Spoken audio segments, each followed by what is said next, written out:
Oh, Mark, I'm Andy.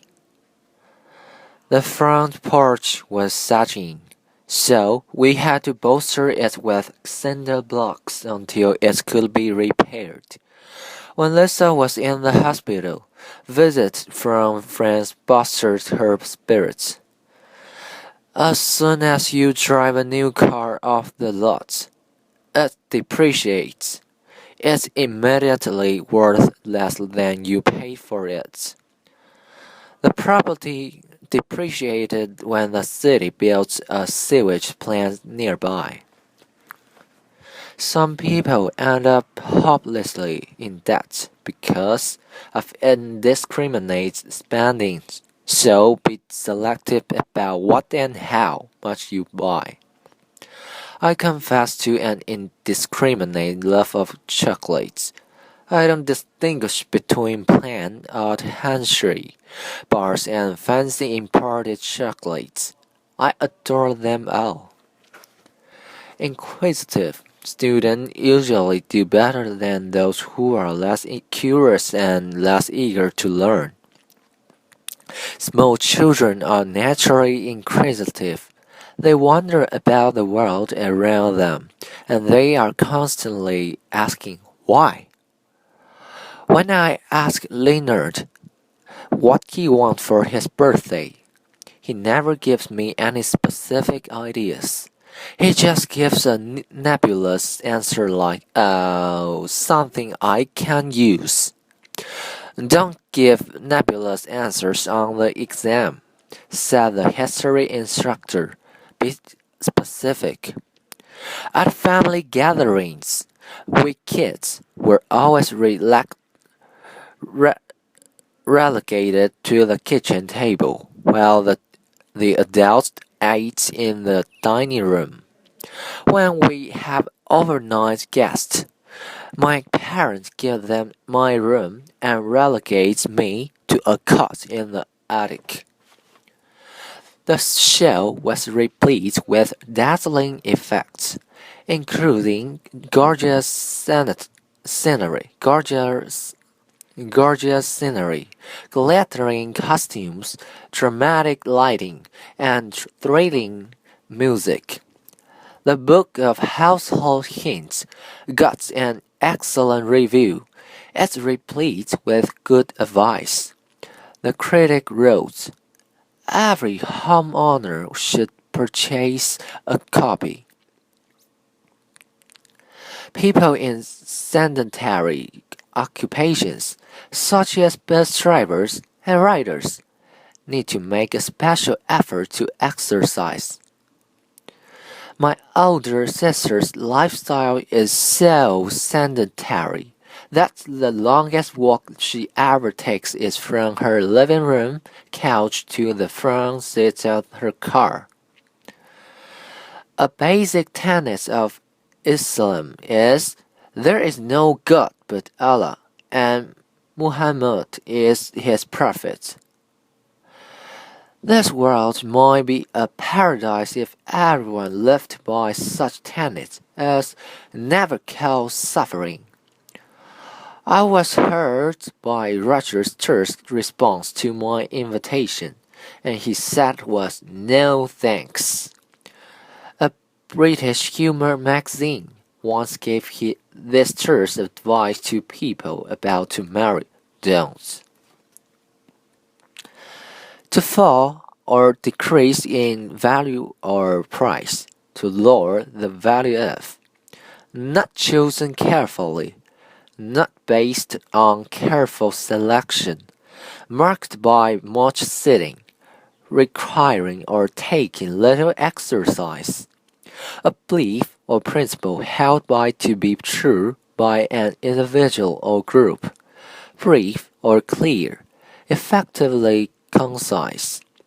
To hold up, strengthen, or reinforce, support with a rigid object. Curious, eager to learn, plentifully supplied, well filled, vague, unclear. To sign to a less important or less satisfying position, place, or condition. John considers Arlene rude because her comments are usually terse, but I prefer her brief, clear answer to his long-winded ones. Pat's TV viewing is indiscriminate. He just watches whatever happens to be on. When a sofa leg broken, we busted that end of the sofa with a pile of books. Houses and antiques often increase in value, but most other things like cars, computers, and appliances tend to depreciate. A large sign in the boys' treehouse stated their class maintenance. No girls or snakes allowed. The refrigerator was replete with all kinds of marvelous foods for the party. The catcher worried that unless he started playing better, he'd be relegated to the minor leagues. Before this semester, my thoughts about a career were nebulous, but now I have a much clearer idea of what work I want to do. When we were children, my active sister was always playing tag or jumping rope. I was more sedentary, preferring to spend hour after hour just sitting and reading. The book answers to 1001 interceding questions sounds like the perfect gifts for inquisitive person. When my parents bought their new house, they asked the real estate agent whether it was likely to increase in value or depreciate. The agent gave this nebulous answer. It's always hard to tell about these things. Dad was a construction worker, but as soon as he reached 60, though he was as robust as ever, his company relegated him to a sedentary desk job. The guys at the Leaning Tower of Pisa are inundated with questions from inquisitive travelers. Why is learning? How far is it leaning? Is it being bolstered to keep it from falling any further? Folk wisdom is replete with contradictory sayings and tenets. It's fun to juxtapose pairs such as "He who hesitates is lost" and look before you leap." Stan is not exactly a terse speaker, which is why he has earned the nickname "Motor Mouth." What more, his conversation is totally indiscriminate. He uses no discretion, but just says anything that comes to mind. It's almost September, time for our annual garage sale. Our unwanted items keep piling up in the basement, which is now so full that we've have to relegate some of the collection to the garage. Though the sale is a lot of work, the sight of all those piles and boxes bolsters our determination to go through with it. This proliferation of stuff has left us with a huge number of possessions for sale, from tools and spools to baskets and gaskets.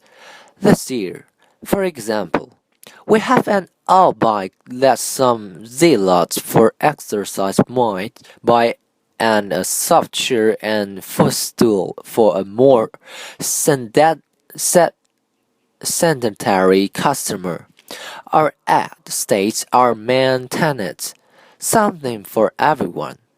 Maybe that's a bit nebulous, but we don't want to be specific. We just want disseminates the general idea that our cell will be replete with treasures. Last year, one customer took a quick look and departed with the terse comment, "Nothing but junk." However, most people seem to take a completely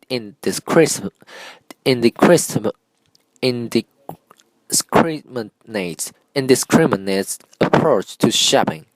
They're predisposed to spend their money on anything, including rusty baking pans and broken lamps.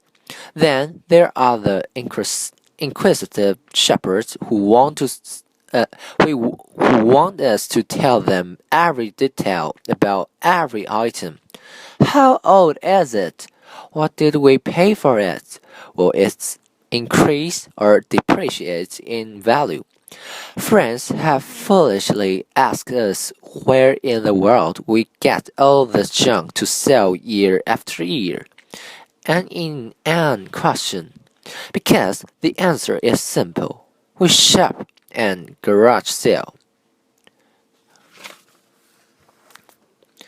In 1776, the American colonists, tired of being ruled by England, fought for their autonomy.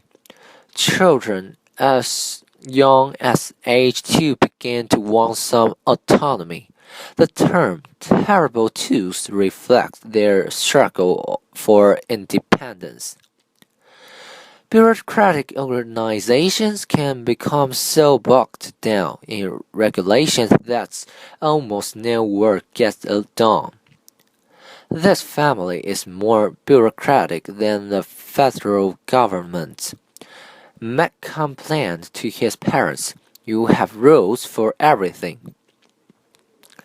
All the union members voted for the strike, giving their leaders a clear mandate. The senator received so many letters supporting his position on gun control that he felt he had the mandate of the people. Children who took or act different are often ostracized by their classmates. No one will play with them or even talk to them. When Sabrina married a man 20 years younger than herself, she was ostracized by the entire family. No one would have anything to do with her. The audience at the rock concert was so raucous that we feared the noise and commotion would lead to violence. At the honor movie, the audience's behavior became raucous. Everyone was shouting at the characters on the screen and pretending to shriek with fright. "Unless you pay your bill," the company threatened, "will have no recourse but to sue you. We'll try treating you with medication," the doctor explained. "If that isn't effective, the only recourse will be surgery." The agency director stated, "I have said this before, but let me reiterate, unless we receive the funds to hire more staff, the children of this city will continue to suffer." I hate it when a speaker reiterates the same points over and over, as if the listener weren't paying attention or were just too stupid to understand. Charging $3 for a cup of coffee is tantamount to robbery. My mother's refusal to let me have the car was tantamount to forbidding me to go to the beach. The cat's grip on the latch was tenacious, but we weren't sure how long she could keep hanging on so firmly. My aunt's tenacious determination to recover may have pulled her through her illness. In 1888, Edward Bellamy. Edward Bellamy wrote about a utopia where everyone would have a comfortable income, work only until the age of 45, and then enjoy leisure. Everyone has a different idea of utopia. A situation that seems perfect to me might make you miserable. An ideal or perfect place or state, a place achieving social or political perfection, noisy and disorderly, boisterous, a source of help, security, or strength, something to turn to, insisting on strict rules and routine, often to the point of hindering effectiveness. To state again or repeatedly, independence, self-government, a group's express wishes, clear signal to act, vote of confidence, to expel or exclude from a group, equal in effects or value, the same as, holding firmly, persistent, stubborn. I'd love a job with a great deal of autonomy. I want to set my own hours, work at home when I like, and make many decisions on my own. In high school, Philip was ostracized because of his political views, but in college, he found many people who shared his opinions. When you write a letter of complaint, begin by stating what you want the company to do about the problem, then reiterate this request at the end. Our local supermarket is so expensive that shopping there is tantamount to throwing our money away. The children on the school bus was so raucous that the driver got a headache from all the noise. Helen's smoking was a tenacious habit. She wasn't able to give it up until she watched her brother die of lung cancer. Idealists have sometimes tried to establish utopias, but this community have always failed. I wonder if it is possible to achieve perfection.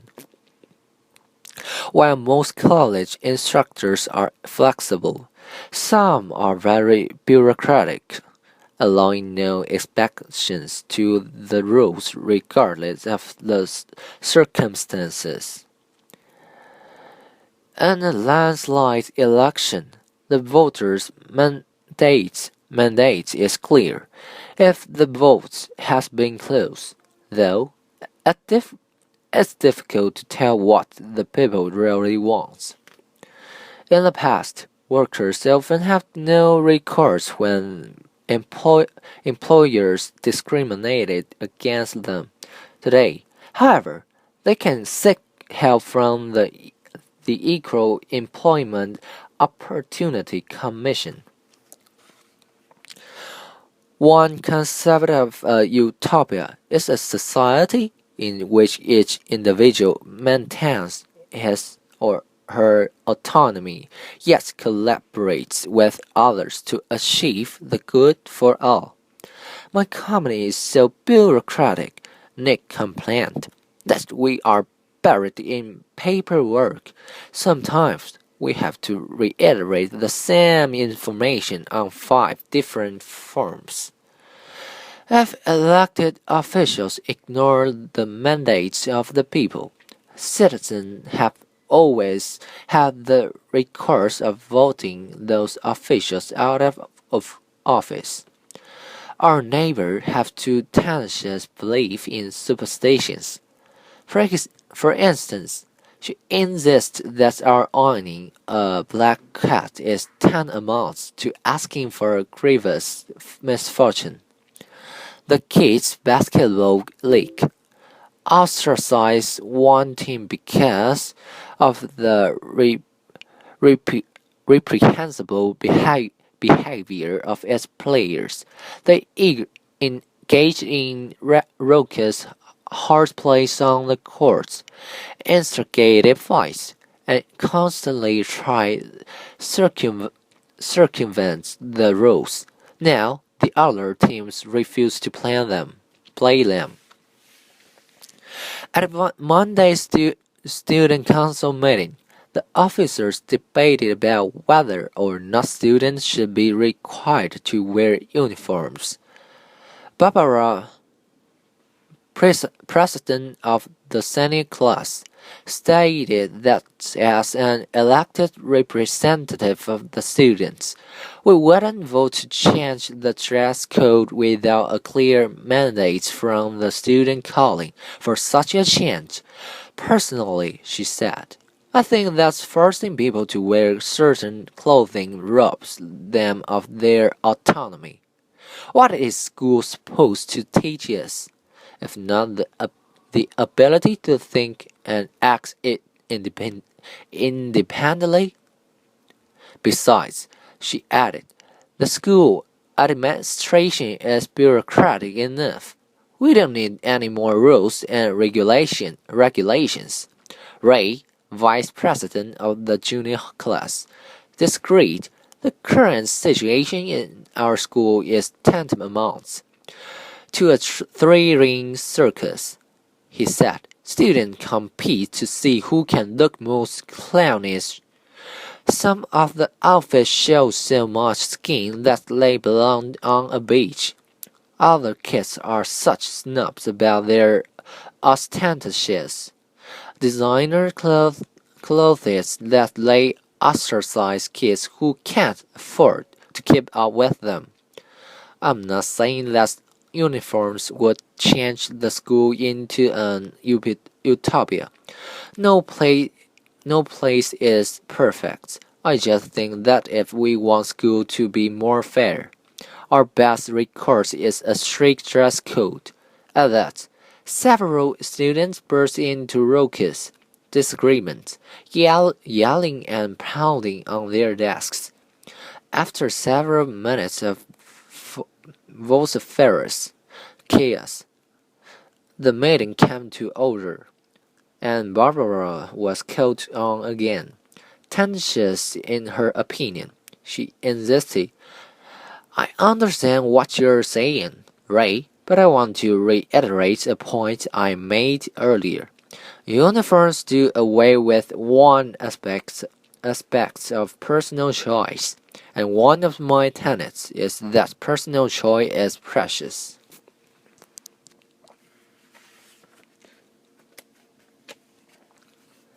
The front porch was sagging, so we had to bolster it with cinder blocks until it could be repaired.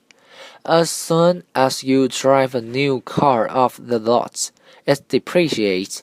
It's immediately worth less than you paid for it. The property depreciated when the city built a sewage plant nearby. Some people end up hopelessly in debt because of indiscriminate spending. So be selective about what and how much you buy. I confess to an indiscriminate love of chocolates. I don't distinguish between plain old Hershey bars and fancy imported chocolates. I don't let them all. Inquisitive students usually do better than those who are less curious and less eager to learn. Small children are naturally inquisitive. They wonder about the world around them, and they are constantly asking why. When I asked Leonard what he wants for his birthday, he never gives any specific ideas. He just gives a nebulous answer like, something I can use. Don't give nebulous answers on the exam. Say the history instructor. Be specific. And at family gatherings, we kids were always relegated to the kitchen table while the adults ate in the dining room. When we have overnight guests, my parents give them my room and relegates me to a cot in the attic. The show was replete with dazzling effects, including gorgeous scenery, glittering costumes, dramatic lighting, and thrilling music. The Book of Household Hints got an excellent review. It's replete with good advice, the critic wrote. Everyone homeowner should purchase a copy. People in sanitary occupations, such as bus drivers and riders, need to make a special effort to exercise. My older sister's lifestyle is so sedentary that the longest walk she ever takes is from her living room couch to the front seat of her car. A basic tenet of Islam is there is no God but Allah, and Muhammad is his prophet. This world might be a paradise if everyone lived by such tenets as never cause suffering. I was hurt by Roger Church's response to my invitation. All he said was, "No, thanks." A British humor magazine once gave this terse advice to people about to marry: don't.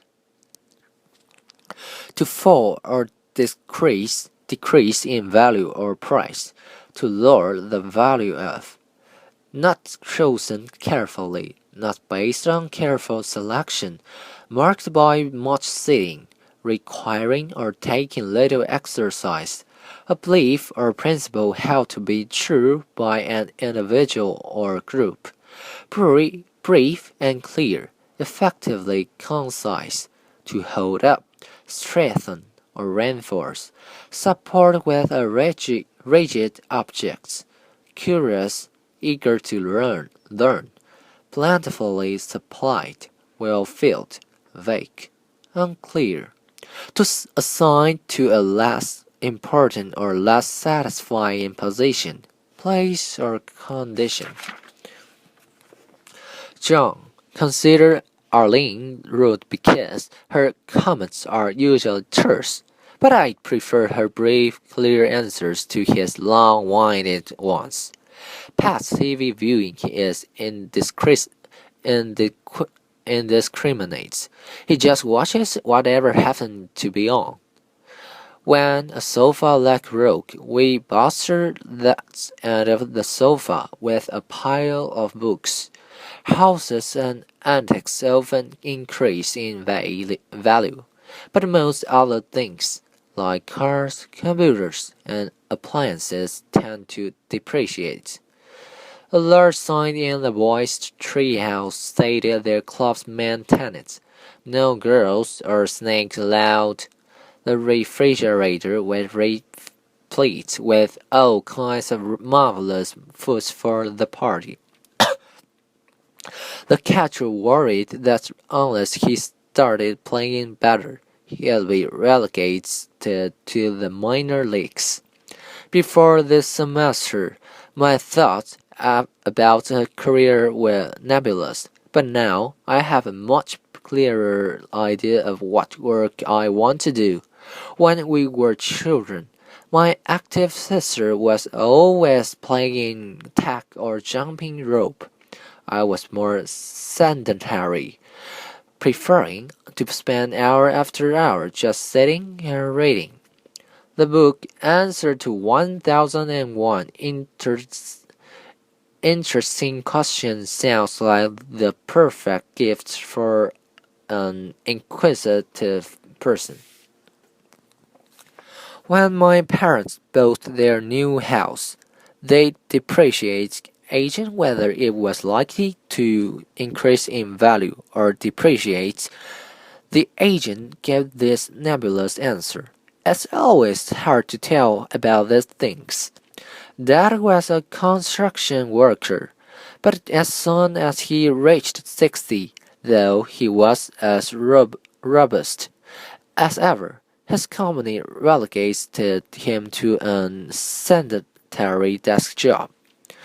The guides at the Leaning Tower of Pisa are inundated with questions from inquisitive travelers. Why is it leaning? How far is it leaning? Is it being bolstered to keep it from falling any further? Folk wisdom is replete with contradictory sayings and tenets. It's fun to juxtapose pairs such as "He who hesitates is lost" and "Look before you leap." Stan is not exactly a terse speaker, which is why he's earned the nickname Motor Mouth. What's more, his conversation is totally indiscriminate. He uses no discretion, but he just says anything that comes to mind. Okay, Mar, this is the end of the recording. Thank you.